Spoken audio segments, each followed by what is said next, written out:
Hello mga mi! Ngayon po ay gagawa tayo ng homemade kimchi. At kaya naman nag-prepare na po tayo dito ng napa cabbage or tinatawag nating Chinese cabbage.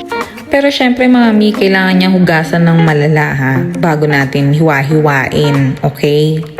Ngayon naman, kailangan mo siyang paliguan ng asin. Yan naman, ang purpose niyan is para maging makunat yung cabbage.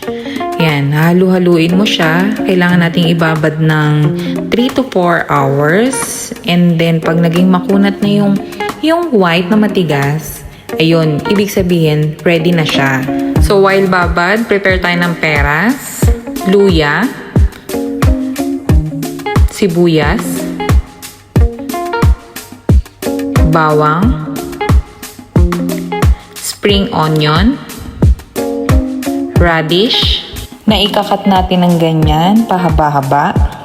Then, prepare tayo ng rice flour hanggang maging ganyan ang consistency niya. Then, palamigin natin ng konti. At ngayon naman, pagsama-samahin natin yung prepare natin kanina. I-blend natin yan, pero lalagyan natin ng shrimp paste, patis. Yan. And then, saka natin siya i-blend para makagawa tayo ng kimchi paste.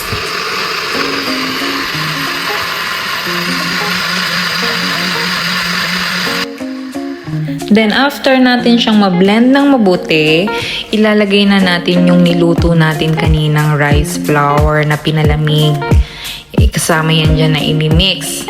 Lalagyan din natin siya ng hot pepper powder. Depende sa trip nyo kung gaano kaanghang ang gusto nyo.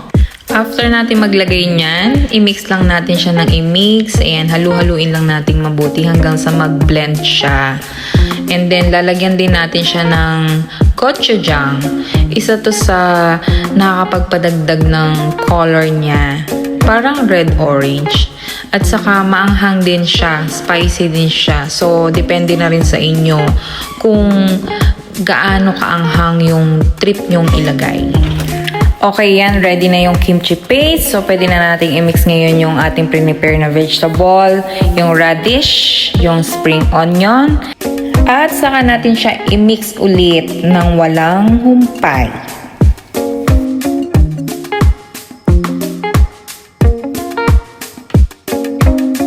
At ngayon naman mga mi, lalagay na natin yung ating napa cabbage na hinugasan natin ng mabuti para matanggal yung asin na nilagay natin kanina.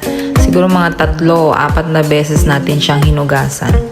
Then, imimix mo lang siya ng ganyan. And ayan mga mi, tapos na siya. I-ferment na natin siya ng 3 to 5 days. After 5 days, eto na po siya. I-open na natin. At tadan! Wow! Ayan na po siya mga mi. Ang sarap. Craving satisfied ka na. Pwede ka pang magbenta. Thank you for watching mga mi. Bye-bye!